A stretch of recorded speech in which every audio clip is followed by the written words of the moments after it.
Casey, when will you learn to stop playing up there? I'm not gonna learn. I have to stay in shape, woman. Mommy's gotta come save you now. No, mommy doesn't have to save me. I'm fine. All right, I'm gonna come save you. Leave me alone. The dogs in the neighborhood are fast, so I have to get faster or else I'm dog food, Barbara.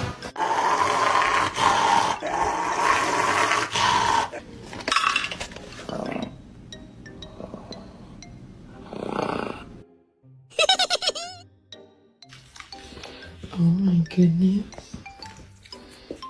Good morning.